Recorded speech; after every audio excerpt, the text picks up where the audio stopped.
how God's been good to me. And I want to start off by talking about, I've been praying all week, asking God, how do you want me to bring this across? I want this to give Him all the glory. I want to explain that what He did for me, He'll do for everyone. It's not just me. And so I want to say a few things about the favor of God. The favor of God is better than riches. It's better than gold, silver, diamond, and rubies. It's the golden key to the gates of heaven. Any man or woman used in the scripture, you'll find the words, they were favored, or they found grace in the sight of God, or the Lord was with them. Proverbs 3 and 4 says, let love and faithfulness never leave you. Bind them around your neck. Write them on a tablet of your heart. Then you will win favor and a good name in the sight of God and man. Joseph had that favor with God. God was with him. No matter the problem, he was always with him. The favor of God is a supernatural force that moves mountains and shapes your destiny. The favor of God causes demons to tremble when you walk in a room. When you have God's favor, the devil knows who you are, but the power of Jesus Christ is more powerful than anything Satan or the Prince of Darkness can bring. When people hear my story, they say, wow, God was with you, or you had God's favor. They say it like it's something that only a select few have. But God's favor is for every Christian that knows Jesus Christ as their Lord and Savior and lives for Him.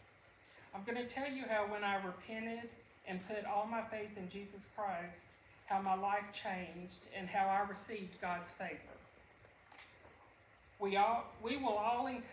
In this life, we will all encounter rejection, betrayal, false accusations, bitterness, resentment, and the way we handle it will determine our destiny.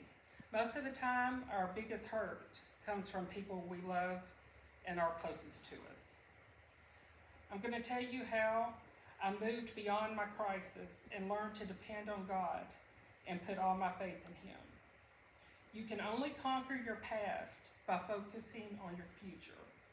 Don't let your mistakes from yesterday destroy your destiny for today. You must move beyond your heartache and bitterness to receive the favor of God. On Friday, March 9th, 2014, I was working at the bank on Fort Pope, and just before closing, I received a call from my boss, and he said he wanted to see me first thing Monday morning in Leesville.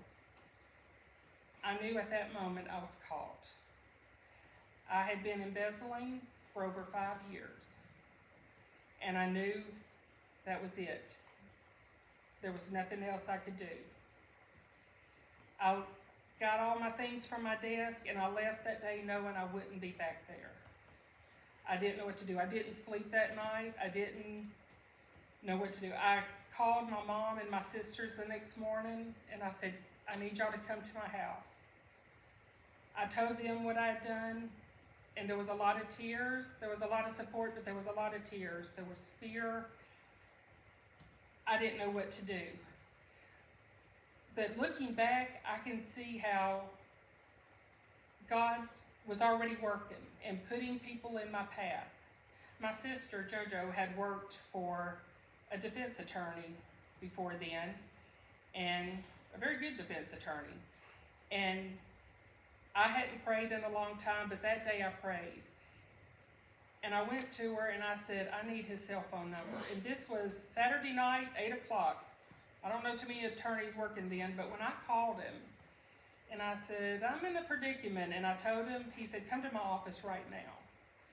I went to his office and I was there till midnight. He was intrigued. He knew I couldn't afford to retain him, but he said he would help me until an attorney would be appointed to me. He didn't hesitate. I went home that night, still did not sleep. The next day was Mother's Day of all days. I told my husband when we got up, I said, go file for divorce. I said, because you have no idea what I've done. And I told him. He was so angry. He was, with good reason. He had no idea. And we didn't know what would happen from there. The next morning, I went to the attorney's office. He told me to come to his office. He sent a letter to the bank saying send all questions to him. I was so happy that, looking back, God truly put him in my path. Within 2 weeks, the FBI stormed my house and searched every inch of it, going through everything. My husband, my kids were embarrassed, ashamed that they stood by me.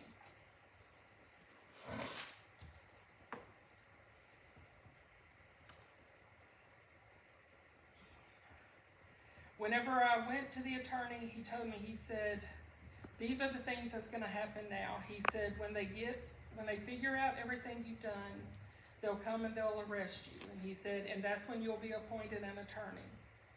And I waited. I told him, I said, there's not much to figure out. It was just me. But it took a lot longer than I thought. After 6 months, I decided, I've waited, I didn't know what to do, and I started praying, God, show me a church. I need a church. Because I was hiding out in the house. I wouldn't even go to Walmart. I was a hermit. And he led me here. And this truly became my safe place. I prayed for a church where I wouldn't be judged, where I would be loved, where I would be used with the talents I have. I don't have a lot of talents, but I wanted to be used with the talents I have, and he truly used me. I asked for a church that would stand by me, and I truly, truly was blessed with that. Whenever I came here, there was no judgment. Everyone loved me, protected me, and this was my safe place. I looked forward to every service, to come into every service. This was my safe place.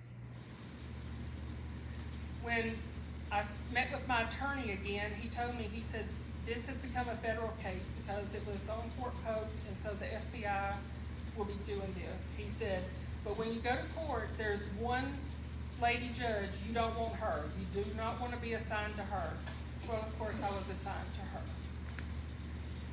And he said, there was a lady in DeRidder, same crime, same thing, had the same judge, and she sentenced her to 4.5 years. He said, that's what you're looking at. He said, a miracle would be 18 months.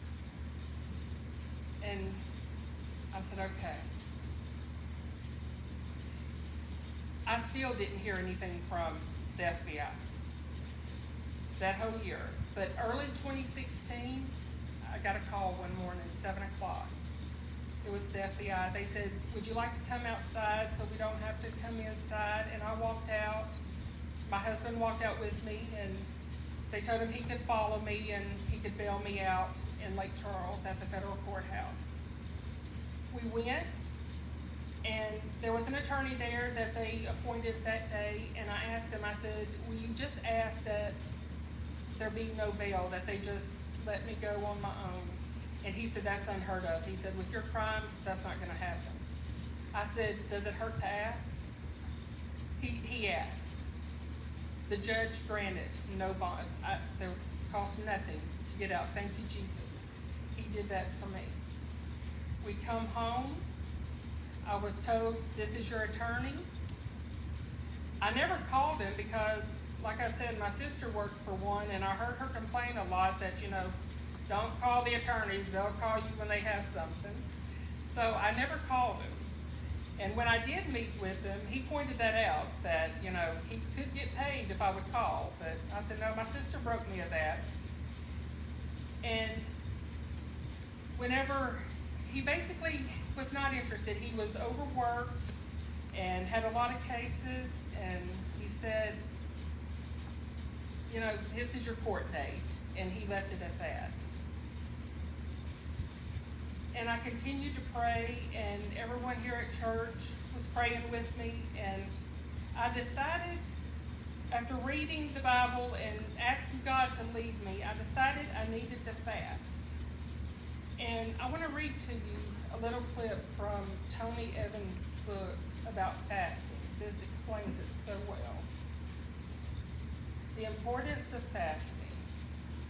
The story is told of a young lumberjack who had become quite proud of his speed at cutting down trees. He got to the point that he felt he was ready to challenge an older lumberjack, who was also known for his ability to a tree cutting contest. So they began chopping. The younger man went at it with all his vigor. He chopped down one tree after another without stopping the whole day.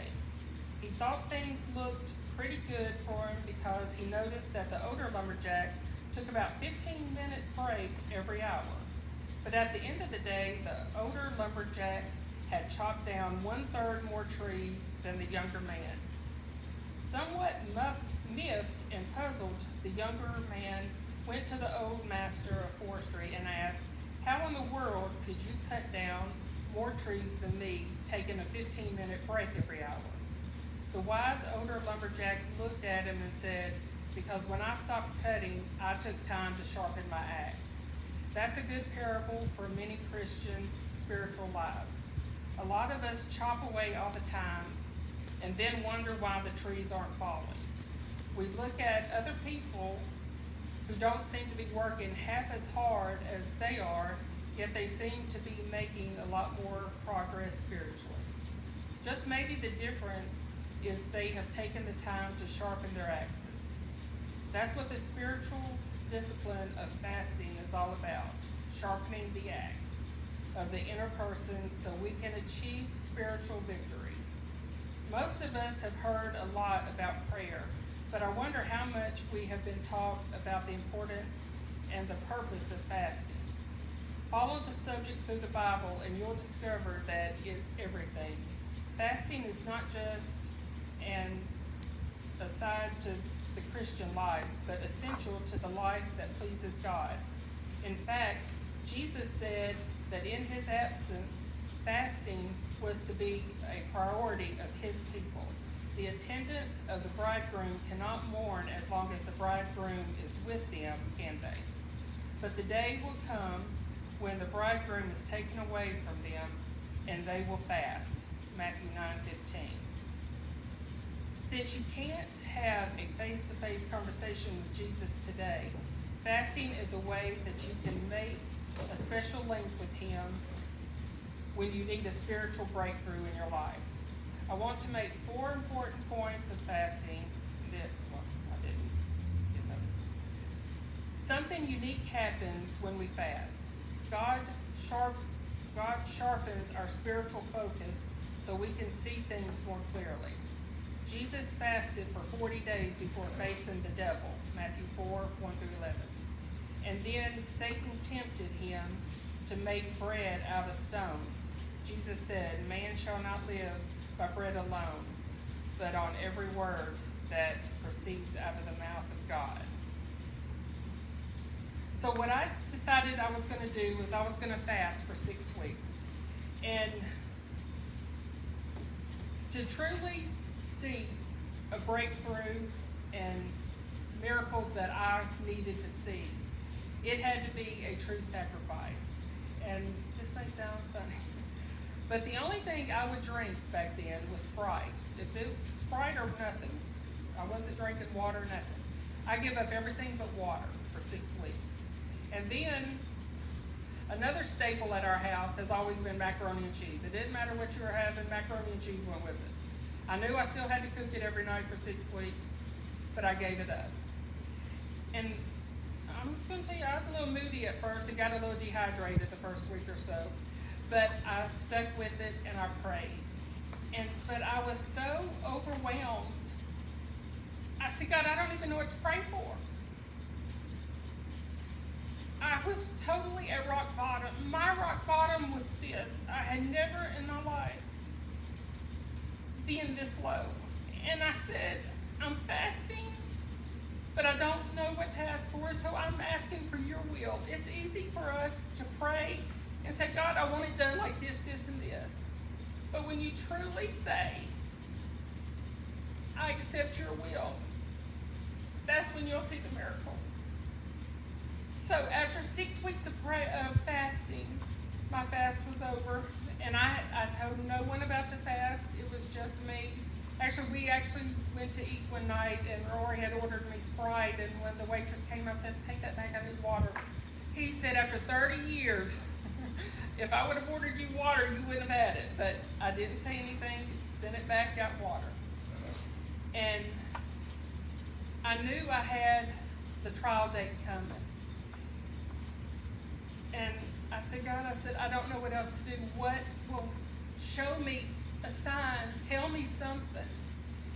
And within 30 minutes, my phone rang, and it was my attorney. He says, I don't know what's going on, but I just received word that I'm no longer your attorney. You have a new attorney. Here's her name. And you have a new judge. That lady is not going to be your judge. I was so happy. I said, okay. The new attorney called me. We set up a meeting. And I didn't know what to expect. I showed up. I didn't say a lot. And she says, I will fight for you, but you've got to help me. Tell me what's going on. And I had been praying, and God said, lay it out. Tell everyone the truth. And I told her, I said, I want to plead guilty. I want to tell the truth. I want to get this behind me. And so when she called and spoke with the one running the case, he admitted they couldn't figure it out. That they had watched over 15 months of video, and I had never walked out with not one dime in my hand. And so they needed to talk to me, and they were ready to make a deal. So we set up the deal. We set up the time to meet and talk, and we were going to meet in Lafayette. On the way to Lafayette, I turned on John Hagee to listen. I like his sermons, and I turned on one that morning, and he said in that sermon, he said, I am so tired of Christians that are afraid to ask God for something big. He said, don't be afraid. He said, ask big and expect big. And my attorney had already told me, when you get there to talk to the FBI, there's one flying in from California, he already hates you. He can't figure out what you've done. He solved every banking case there is to solve. This is the first one that stumps him. He hates you. He's going to be mean, rude. Don't smile. Don't just answer the questions. I'll be sitting beside you. It'll be a very tense environment. It starts at 10. You'll probably be there till 6 or 7 that night. Expect it. That's how it's going to be. So when I started praying, I said, God, I'm asking big. I said, that man from California, I don't want him there. I don't want him there. I want it to be an environment that is calm. I want to tell them, answer their questions. I want it to be a nice environment. I want to have favor with them. I said, God, and I want to be in my car headed home by noon. I know it starts at 10, but at noon I want to be headed home. And I believed. I said, I'm standing on faith and I'm believing. I said, and I want to feel your presence. I want to feel your angels around me. And so I got there about 9:30. She said, there's the waiting room right there. You can wait in. It was like a little doctor's office. And I went to sit down on the chair, and I sat on just like the side of the chair, and I thought, what am I doing? And I heard God say, can you feel us here with you? It was like the room was crowded. I felt so much better. We go in there and we start talking. And they said, the man from California is flying in. He'll be here. He's coming. He's at the Dallas airport. And they called him and had him on speakerphone. And he said, every time I get an airline ticket and I start to board, there's a delay. He said, but I'm going to another airline. He says, I don't care if I've got to land in Shreveport. I'll drive to Lafayette. He was determined he was getting there. And they said, all right, we'll wait on you, or we'll see you when you get here. And so I started answering their questions. I answered question after question. And the prosecutor, he said, I like you. And my attorney kind of nudged me a little, and she said, And everything went well. They looked at each other after a while and said, do you have any more questions? Nobody had any more questions? They called the guy in Dallas and said, since you're still at the airport, go back to California, we don't need you. I was in my car headed home by noon.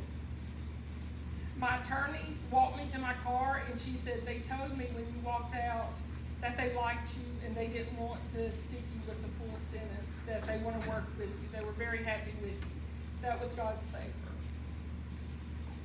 I was okay, so she said the next step, she said, we'll go and you'll plead guilty. And so I took my mom and my husband and I went and I pled guilty.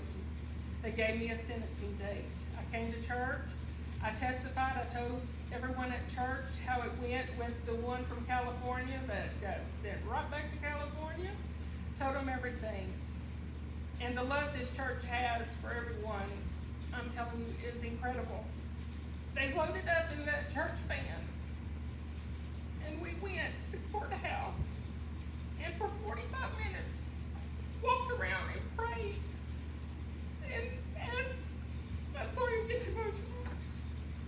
And as the judges and employees were walking out of the courtroom that day, out of the courthouse that day, one of the judges stopped Tully and said, what are y'all doing? And he said, we have a sentencing this week. We got out of the way and they let us, we walked around and we prayed. And so the day of my sentencing, August 2nd, a bunch of people from church loaded up. I had 3 rows of my church family there. And the judge was a judge that flew in from New Orleans. And he had read the letters that so many here had wrote for him. And he said, what are you doing here? And I told him, I said, this is all my fault. I said, don't judge my family for it. I was raised better than this. I said, there's no excuse. And he said, who did you bring with you? And I said, that's my family and my church family. And he told the prosecutor, he said, give them the microphone and let every one of them speak for her. And they all passed it around and everyone spoke for me. And the judge looked at the prosecutor and he said, I'm not gonna go by the guidelines. He said, I'm going under the guidelines. And the prosecutor said, okay, I don't have a problem with that. I didn't think that was a big deal at the time. I later found out in prison that was a very big deal. And so I was told to expect 4.5 years. A miracle would be 18 months. He sentenced me to 1 year and a day, and I was there 7 months. He told me I could self-surrender, and so I was going to Dallas. I received the letter, I was going to Dallas. God had given me such peace about it.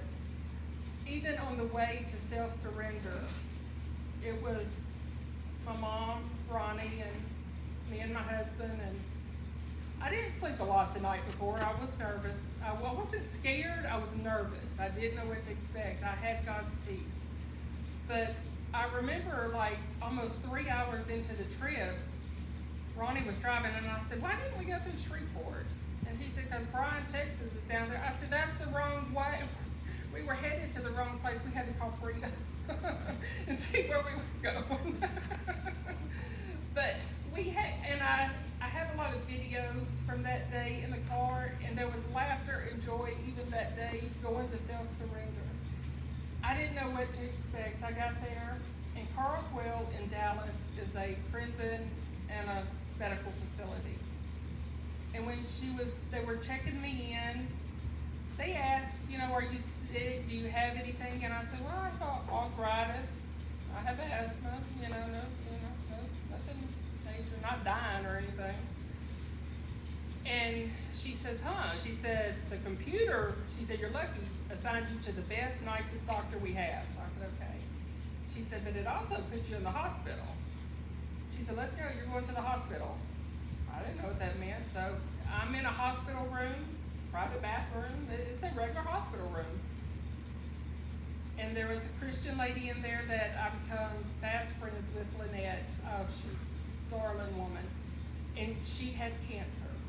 And everyone on that floor had a serious disease. And they said, what do you have? And I said, arthritis. And they laughed. They all said, they're gonna figure out their mistake and you're gonna be taken out of this hospital. And I thought, oh, I don't want that. And so one morning I was praying and I said, God, I said, are they taking me out of here? You know, I didn't want to go. And he kept saying, what room are you in? And I didn't understand. Oh, what room am I in? And I thought, I don't even know what room I'm in. So I get up and I walk outside the hospital door and I was in room 7. God's perfect number. I said, oh, that gave me instant peace. I knew God put me there and I was good. Lynette and I, we started having prayer meetings in our room. We were praying for people. There was one young lady, she was pregnant at the time, and she was due to have her baby any minute. She was so excited because she was told she would be going to a halfway house in 6 weeks.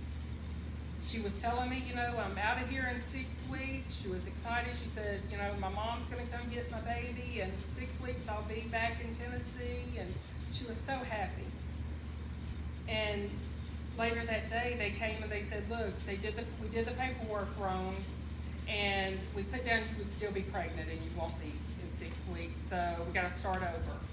Well, I found out then, paperwork to go to a halfway house in the federal system takes 90 days, and they say it's no shorter than 90 days.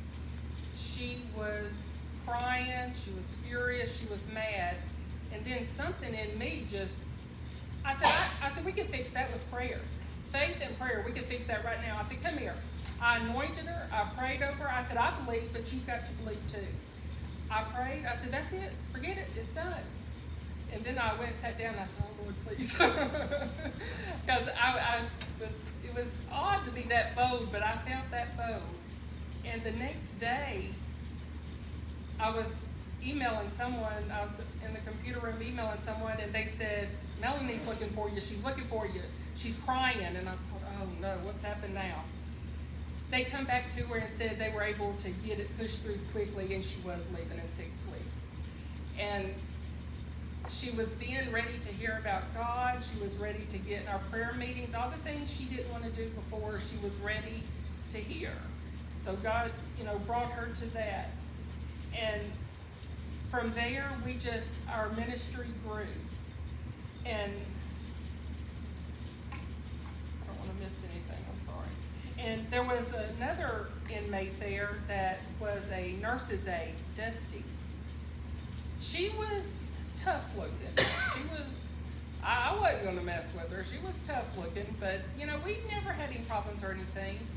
And after 4 months, I was told I was being moved out of the hospital and over into the building next to us, into the prison. And I said, okay, God, I said, there must be a reason, but I'm trusting you.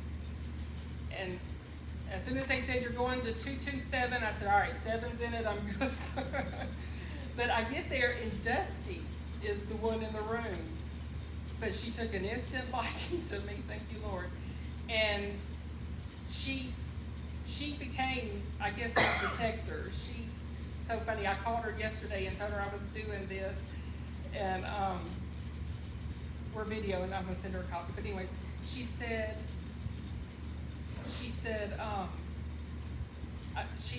one day I went to do the laundry, because you're assigned a certain time you can do laundry. And I come back and I said, somebody took it, but I'm not arguing over any of this laundry stuff. And she said, well, for $15 a commissary, I do laundry for a month. That was the best $15 I spent every month. I didn't mind that at all. Didn't have to worry about that again. She took care of that. We had these little MP3 players that, you know, you could buy music, and I had music on it, or you can hear the TV or whatever. Little thing, but it was like $90. Crazy, but you had to charge them in these little charging stations. And I went to get it one day, and it was gone. And I said, whatever. I said, I'm leaving soon. I don't even care. She went down in the middle and she said, whoever took Amanda's MP3 player, it better be back.